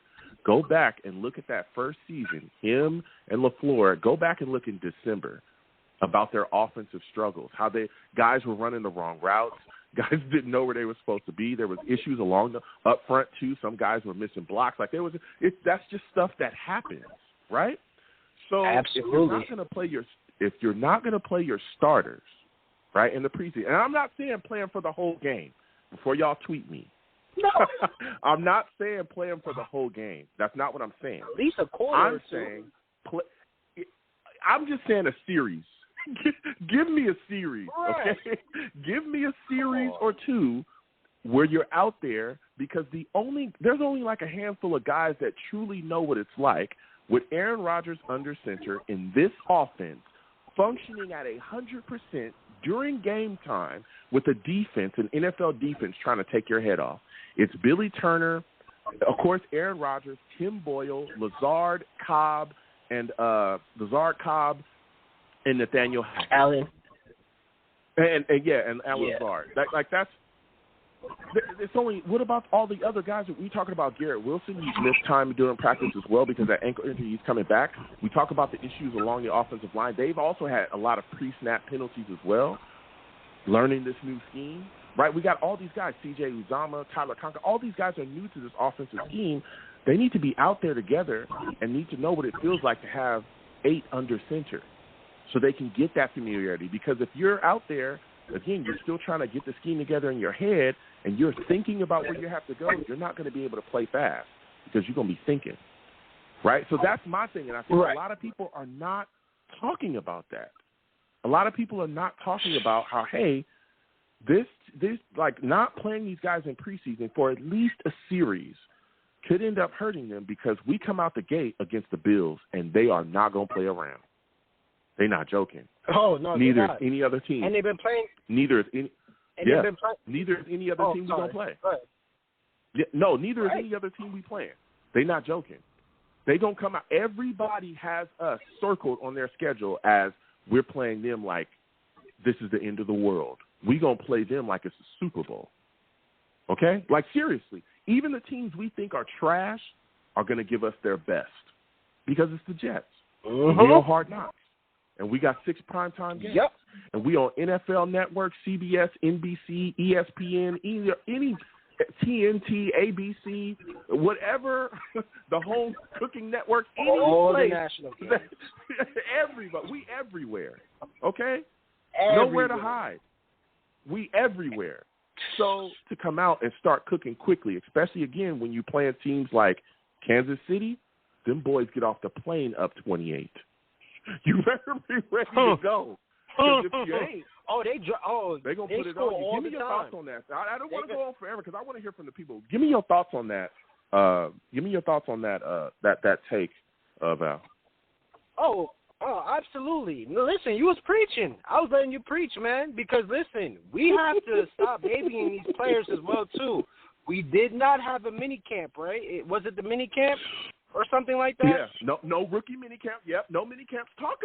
I didn't want to go. Too long. Exactly. Yes, no minicamps. I talked about that too. Go ahead. Exactly, and then on top of that, you're talking about not starting any of the players really against the Giants. I was hoping to see them against the Giants. This game, okay, like this is basically like our first preseason, but the second game, I wanted them to at least get out there, get the chemistry going and everything. This is, like you said, a new system. You're in placing a new system, so everybody has to get in quick to this new system. Like I said, there's no time. I understand they're trying to avoid injuries, but at the same time, you have to get players ready for that contact and for people ready to knock their heads off and stuff like that. Mm-hmm. So I definitely think it's very important to get the players out there, get them ready, because, listen, Buffalo Bills, Cowboys, Patriots, Chiefs, the Broncos, don't sleep on the Broncos, even though we're going to be on their heads as well, too. But they're going to be ready to go as well, too. You got the Eagles, the Giants, the Chargers, the Raiders. Man, listen. Have no time to play any games. They're talking about the Jets everywhere. I looked in the comments. Everywhere. People was like, man, they never talked about the Jets like this before. Man, they talk about the Jets more than I could even remember. This is the last time they talked about the Jets was the Rex Ryan era. That was the last time we really got talked about nationally. So we have to really get prepared and address what we need to address. Yes, the running back position probably needs to get tweaked a little bit, but the offensive line is very important. And if your quarterback took a huge pay cut, you got to take advantage. And, yes, and one of the callers did say, and I heavily agree with him, offensive line was Joe Douglas' strong suit. And he has not really came through with the offensive line as of yet. But AVT was the one that saved him so far. But as of yet, it's been the offensive line has been questionable. The quarterback position has been questionable since Aaron Rodgers is another person that kind of saved him as well too when it came to the free agency. But when it comes to drafting wise, he hasn't really been gold. But that 2022 has been saving him as well too because that was a huge home run. But of course this around this time is going to be around this previous draft that we just have. We're going to see how this comes out. But Will McDonald's looking like a monster, which I can't wait to see. Boy, oh boy. But boy, oh boy. Ooh, them spins. You know what's crazy? I'm like, is that I talked Freeman? about that. Listen, I remember that night. I was live. Okay? And I remember when he got picked, and like almost everybody hated it. I clapped and I said, I understand why. I'm not going to sit here and say that I pegged him to go to the Jets. I didn't, okay? You can go back and watch the shows, listen to it. I wanted Broderick Jones, and people told me, Joe, stop. We use JSN. Don't talk to me about Broderick Jones. I was screaming Broderick Jones. He got to be there. I even talked about Darnell Wright. I talked about him, too, being an option. Right. All right. I also did draft shows. I had draft analysts come on here as well. We'll continue those going into next year and talking about the draft. That'll continue, too. The show's year-round. Y'all can go listen. And I just know that pass rush matters in this league a lot, especially with Broderick Jones not being on the board. But I was also confused because I would continue to go live throughout that draft that we did not take a tackle earlier than before we took Carter Warren because there was guys there.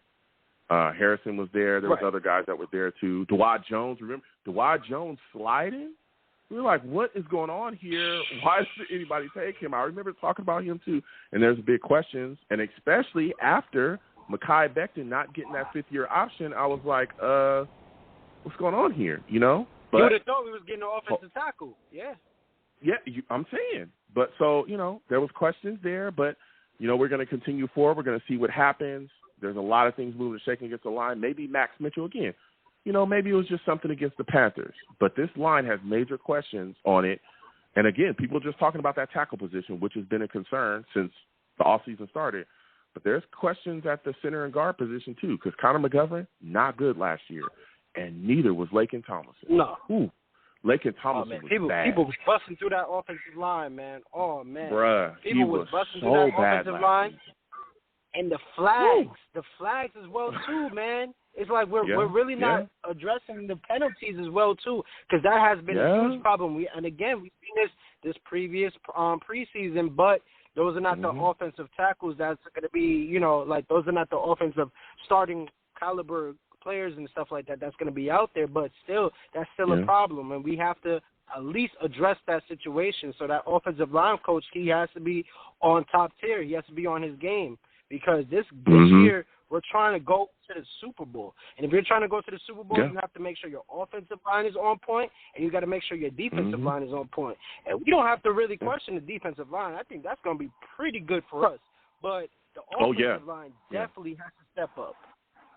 Yeah, and that's the thing. Yeah, because they've been killing the defense.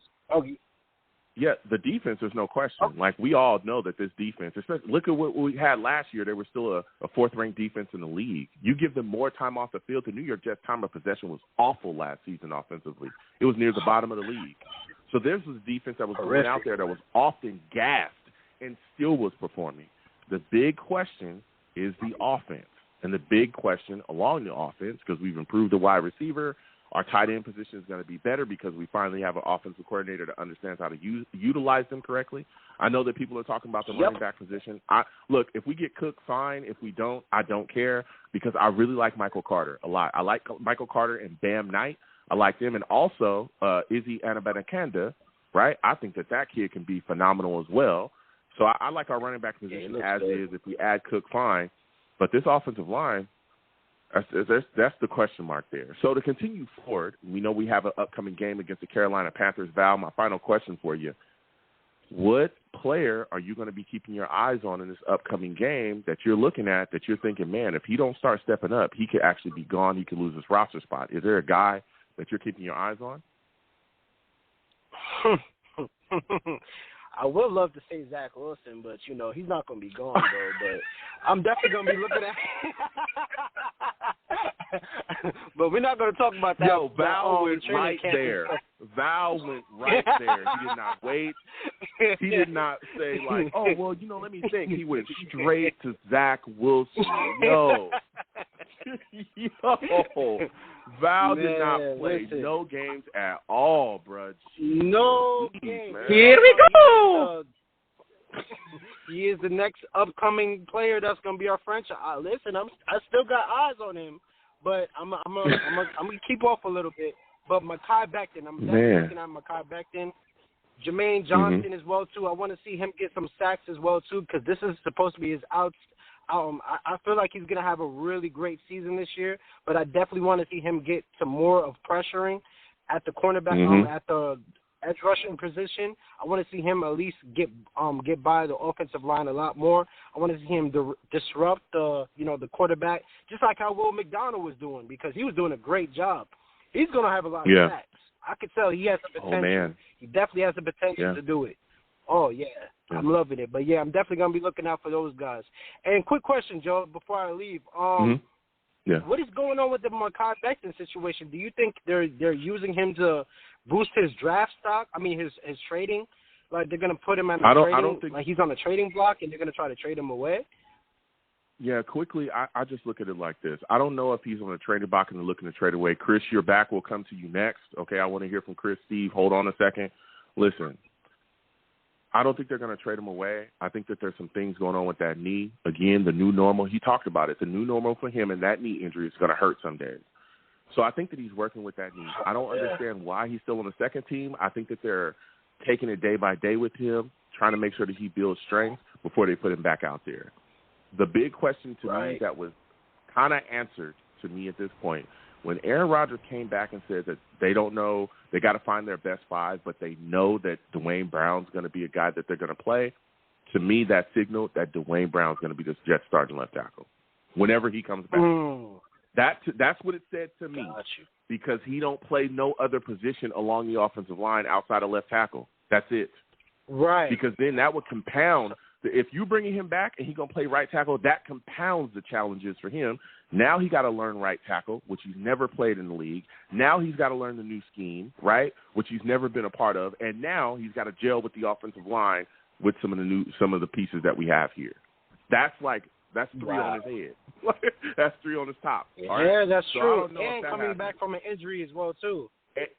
That's four on his top. Okay, so I think they're taking it day by day with him. I don't know when he's going to get the chance to be with the first team, but if Max Mitchell doesn't secure that spot and he keeps looking as bad as he did it against the Panthers, we'll see what happens. But I don't think they're looking to trade Mekhi Becton at this point, because I don't know exactly what you get from him, right?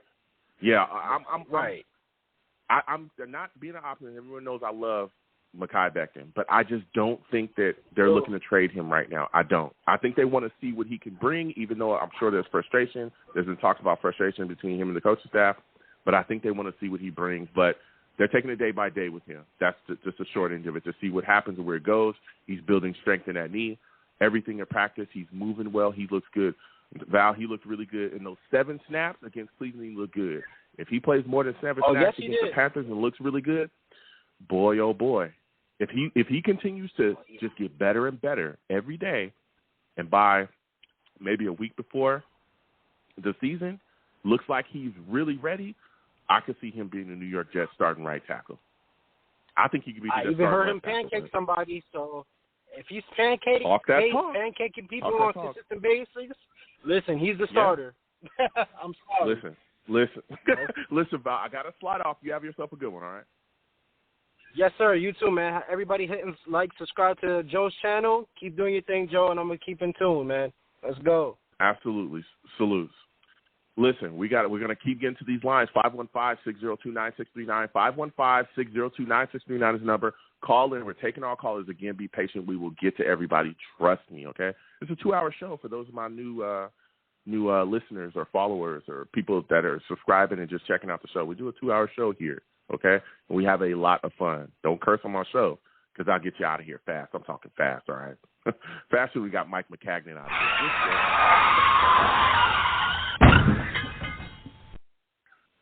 Mike McCagnon was actually the New York Jets general manager at one point. That's insane.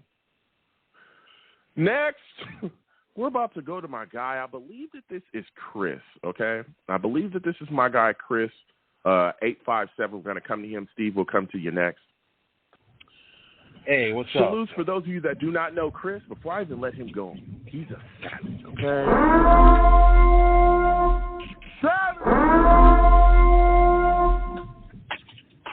Chris, salutes. Listen, Chris, you talking offensive line. I know you've been wanting to talk about the Jets' offensive line. There's a lot of concern. Yeah. Okay? Watch them against the Panthers. You got a lot of questions about Max Mitchell. People talking about Dwayne Brown coming back, that's going to solve the issues. You got Mekhi Becton working with the second team. I don't know what's happening. Give me your thoughts about the Jets' offensive line. I think that we're getting jet fever, and I think that we need to see the starting lineup on the field, and then we make that decision. I think by the second or third of all-star the game, preseason game, and the practices, we'll know if these guys, if we have a decent offensive line. So what I'm saying is that when we get Dwayne Brown back, who's been in the league for 13-plus years, who is very experienced at guarding and pretty good offensive lineman, when we get Mekhi Becton back 100% healthy, and like Joe Tippmann is coming up, and he's working on the thing. I mean, B.J. Robertson is working with the third team. You think he ain't going to be the starting running back for the thing? So I think we're getting the jet fever. I think we're panicking. And here's the most thing about this offensive line. Those guys are backups, man. They're not even a starting lineup. So we're panicking, and we haven't even seen the starting offensive line yet. So let's see these guys, and then let's trade for Zach Martin, and let's make all these. Let's see these guys play. I mean, these guys have been playing good with the second team, and we're going up. Let's see these guys play first, man. Let's not rush everybody in, because then if somebody gets hurt, then everybody's why did you guys play in the regular season? It wasn't that good, and everybody's going to start thinking. I think we're just getting jet fever here. I think we're getting panic. I think we need to just calm down, man. You know what I'm saying? I just think we have to make these trades. You need to calm down, man. Listen, I hear you. Let me give you some pushback. Okay, now look, I'm going to say off the bat, the Zach Martin thing, I don't think that happens. All right, just to be completely honest with you, I'm not the biggest Zach Martin. I'm not the biggest make a trade for Zach Martin. I think it's going to cost a lot. I think the trade capital is that's going to be a lot. So I don't think that happens. But to say that the New York Jets fan base shouldn't be concerned about this offensive line, I'm going to give you some pushback against that, because we should be concerned. You're talking about Dwayne Brown, right?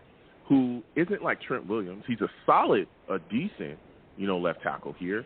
But there's questions with him coming back as well that I think you're forgetting. He's coming off of a shoulder surgery, right? So when he comes back, whenever he comes back, we don't know. Is he coming back a week before the season starts? Because if he does, then there's going to be questions about, is he in football shape? Then he's coming off of that injury. Then he's coming into a new scheme, right?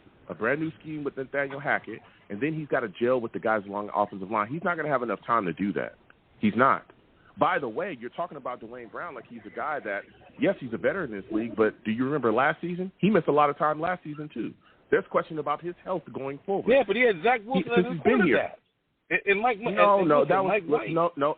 Listen. When Mekhi Becton went down, we went and got Dwayne Brown. Then Dwayne Brown went down, and he sat, I think, for a couple of weeks, right? He sat for a couple of weeks, and he was not on the field. Right. So you got to wonder, can he stay healthy for a full season here? Right? These guys that are playing along the offensive line, they're starters out there. In joint practice, they were playing with the ones. There was the ones that was getting beat out there. You talk about Max Mitchell, they're competing for the right tackle spot. We all knew coming into this offseason, we knew coming into camp, that the left tackle and right tackle spot, at least we were sold, that there was going to be a competition at both of those spots. That Max Mitchell was going to be the guy that was going to compete in those spots along with Billy Turner and Mekhi Becton. We all knew that. Right? Yeah. So there should be questions. Listen, I get it, but I also understand the perspective of the rest of the fan base that has questions, like myself, about this offensive line because you're speaking about it as if it's kind of a sure thing. Laken Tomlinson, not good last season. Not good at all. He was awful last season. He's on a prove-it year this year. Connor McGovern, he wasn't good last year either. Those guys were getting bulldozed. You're talking about Joe Tippmann. Joe Tippmann currently is working with the third team. He's working with the second and third. Right. He don't look like a guy that's going to be a starter either. ATV, phenomenal. Right? That's one of the one guys that we don't have a question mark about. We think he's phenomenal. Right. He's coming back off of an injury, but we think he's phenomenal. Okay, he's good, set in stone. That right tackle position, that's another question mark. Who's starting there? Is it Max Mitchell, who we saw get cooked in the joint practices? Is it Billy Turner? Is it going to be Mekhi Becton? So all these questions, right? All these questions are legitimate, Chris. And I understand. I'm not saying they're legitimate. I'm not saying legitimate. But how many? This is what I'm saying. How many offensive linemen has 3 or 4 Pro Bowlers in there on their front line? I don't. I'm just saying you got to give. Listen, what I'm saying is that when you have Aaron Rodgers as your quarterback, right, and you have you have these weapons, and you have Zach couldn't hit anything. He held the ball too long, and we were still in games, and Breece Hall was still running the football.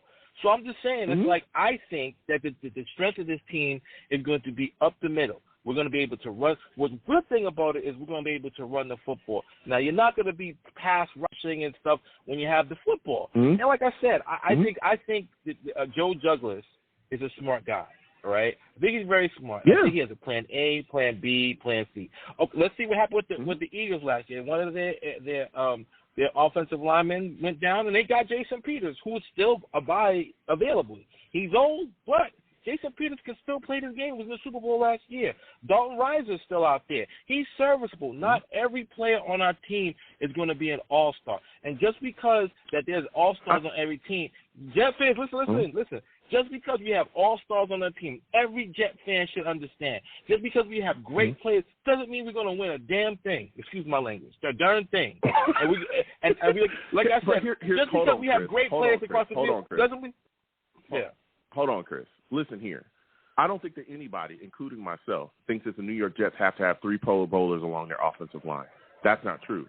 But we need to have players that can adequately block. You just talked about the Eagles going to get Jason Peters. Do you remember last year we had Mekhi Becton go down, right, again? Right. And what did they do? They scrambled to sign a tackle. They scrambled to go get somebody. And we ended up with Dwayne Brown, right? So all this talk that Jets fans aren't thinking that we need 3 Pro Bowlers along the line. At least that's not where I'm thinking, right? But we need serviceable guys. Right. But all these guys that we're talking about have question marks outside of ATV. All of them. Well, I'm not saying we need a Pro Bowl left guard, but I'm saying Laken Tomlinson got to be better than what he was last year because he damn sure wasn't a Pro Bowl and he wasn't nowhere near close to that. I agree. There's no question about that. All these questions that we have are legitimate questions. I don't think people think we have to have an all-star lineup here at the offensive line, but we have to have credible guys that can block. Also, you talked about Aaron Rodgers being here. Yes, he is here, and he's going to uplift this offense and make it better. But even he's frustrated with the blocking. Even he's frustrated with the pressure. Aaron Rodgers can only do so much, okay? Listen, I watched Patrick Mahomes go up against the Tampa Bay Buccaneers in the Super Bowl, and I watched him get destroyed. And Patrick Mahomes is one of the greatest quarterbacks I've ever seen in my time of watching football. Why did he get destroyed? Because nobody could block. That's why. Right. So even the greatest quarterbacks in the world, right, when they're not getting protected properly, they look very human. Okay? They look very, very human, just like the rest. I understand. You're right. All right? You're right so about that. That is the importance of having quality offensive line play. So your quality is your problem is depth, because that thing you said about Patrick Mahomes, his left tackle went down the game before.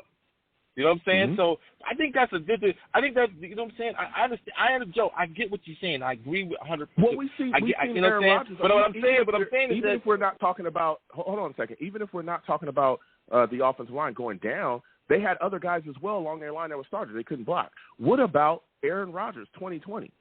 The Green Bay Packers, I think it was 2020, where he was getting hit a lot. He was getting hit a lot.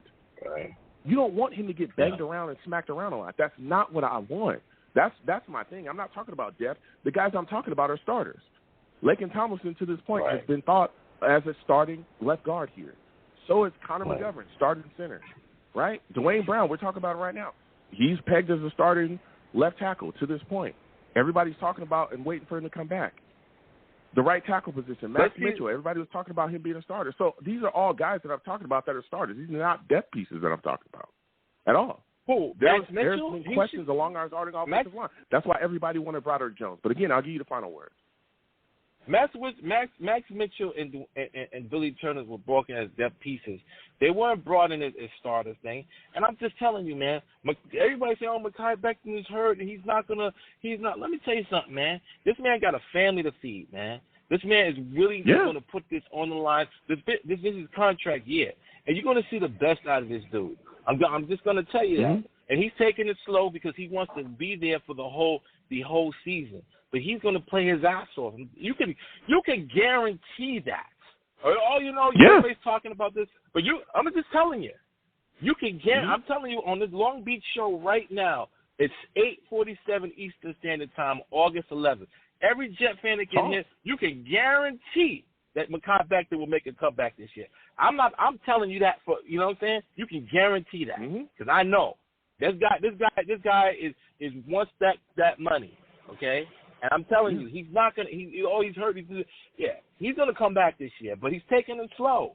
Let him take the necessary steps to get back and thing. Because if he went all out and he did this and this and this, everybody would be upset. But you know what I'm saying? Yeah. Like I said, have some confidence in some of the players and Joe Douglas and Jared Saleh because they know what they're doing. I think they know what they're doing. At least, and last, I'll say this and I'll go.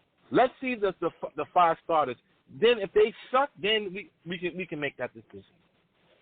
Okay. Well, listen, Chris, there's a lot of questions, but we'll see. Next time I have a show, Chris, I want to hear from you. I really like going back and forth with you about the football team. All right, brother. All right. You have yourself a good one.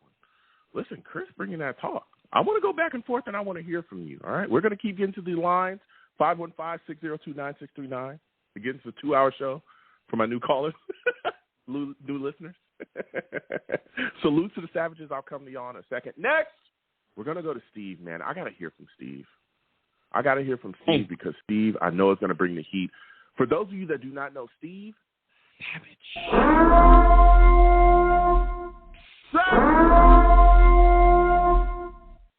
Damn, Steve is a savage. Steve, listen, I've been waiting to talk to you, man.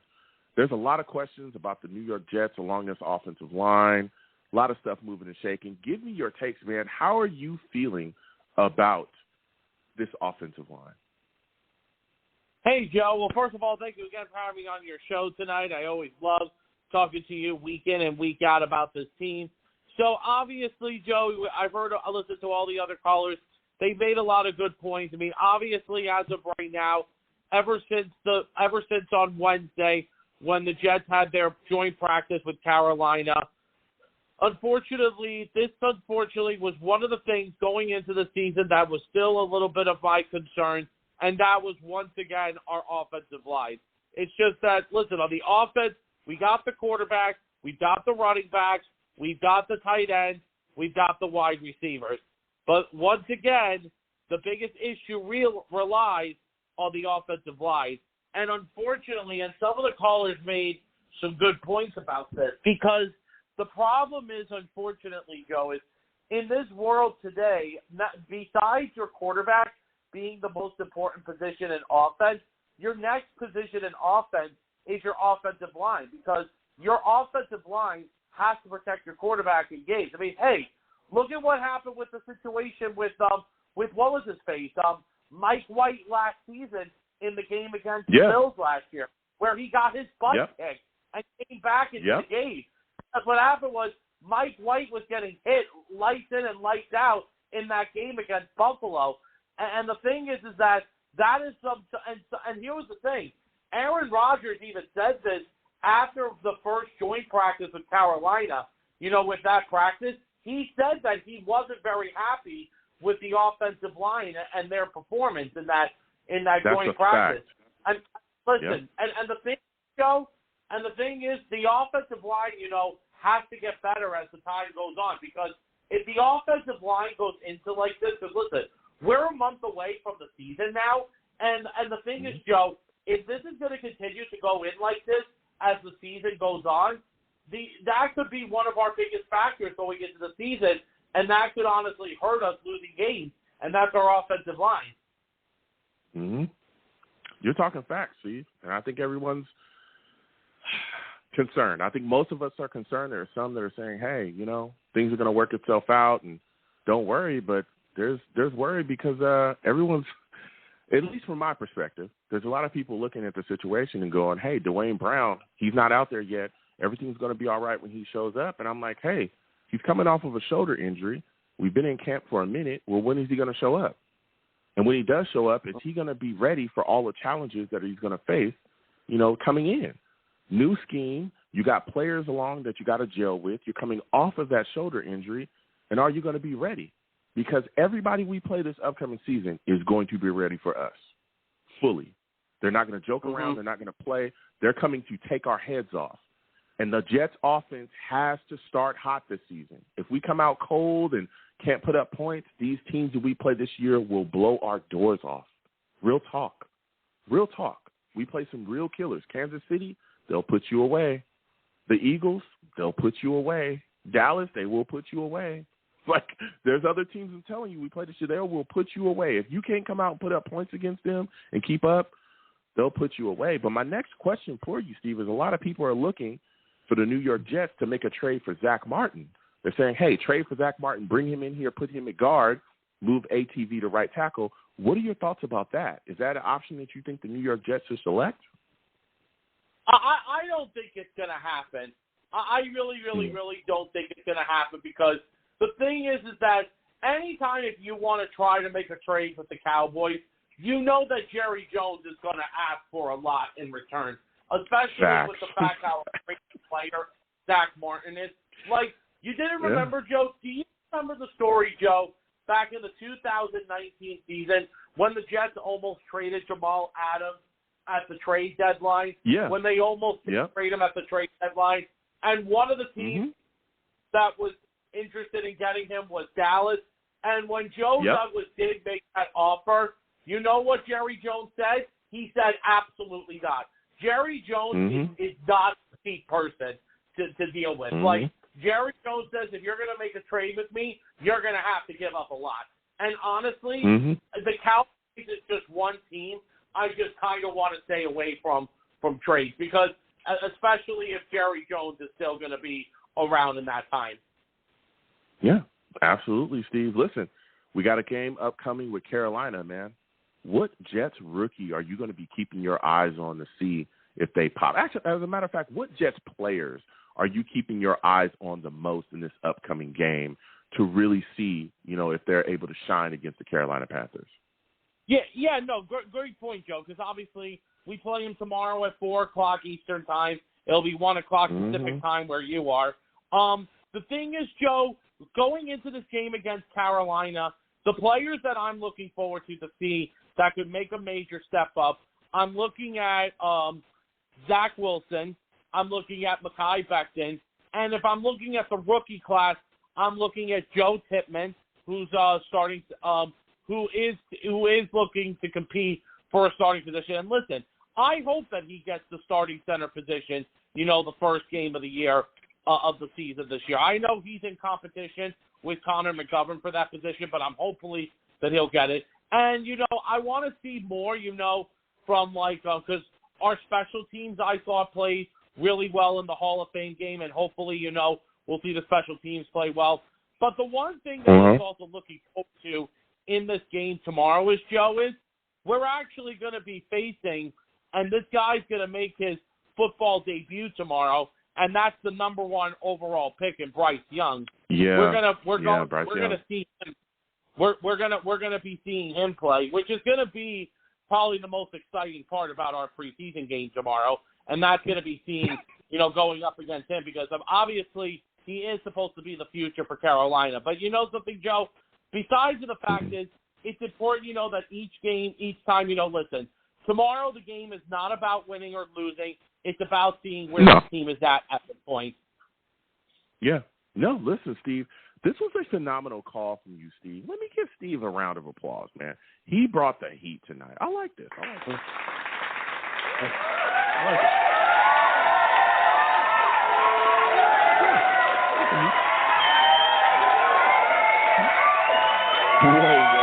Whoa. Not too much, okay? Studio audience, not too much. I don't pay y'all, hey, Joe. Okay, for extra claps. Joe, listen. Go ahead. Hey, Joe, I'll let you slide off, man. Have a good night, man, Yeah. and go Jets, okay? You have a good one, Steve. Listen, man. It's a little crazy, all right?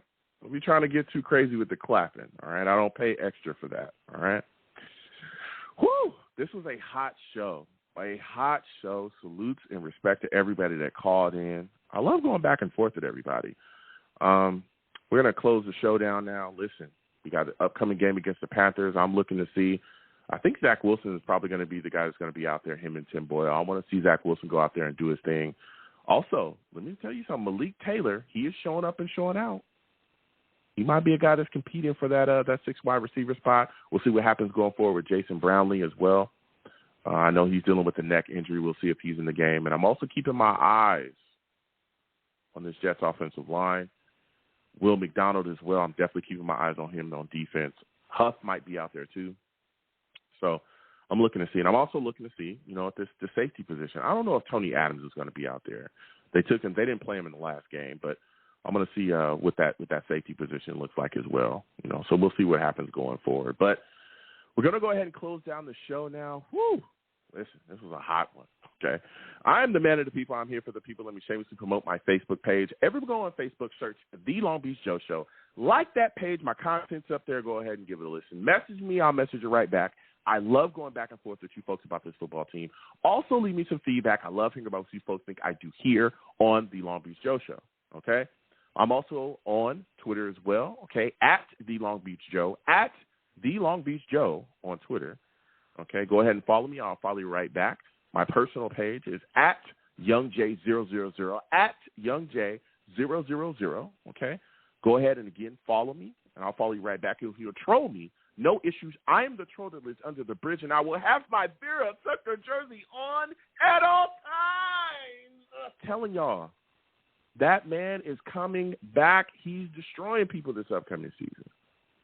All right? I'm hoping he stays at guard. But we'll see, okay? Maybe he's going to be our starting right tackle. I don't know, all right? We'll see. We'll be talking about it. But either way, okay, he's going to destroy people. Right tackle, left guard, right guard, don't matter. Maybe we'll see him as center. Who knows? He can play all the spots, all right? Come on over to USC, get yourself an offensive lineman, and do it right. Fight on. Here we go with the hating from Blog Talk, okay? So I'll be down there trolling. Your boy's also on YouTube as well. Come over to YouTube, type in Long Beach Joe Jets, Long Beach Joe Jets on YouTube. Subscribe, hit that notification bell so when I post content, you'll be in the know. Also give the stream of the videos a thumbs up. And if you want to troll me, get in the comments as well and troll me. We can go back and forth in the comments too. And as always, people, when you see me in person, it is arms out, chest open, free hugs for everyone, okay? Free hugs for everyone. The hugs will cost you absolutely nothing. I want to thank everyone for listening, chatting with me, all the savages in the chat, everybody that just watches my content, gets involved anyway, okay, with what I do here at the show or watch my content. I truly appreciate y'all, okay? Without you people, I'm absolutely nothing. Thank you for taking the time out of your day and get involved with anything I'm doing here. So until the next show, you folks have a good one. Peace.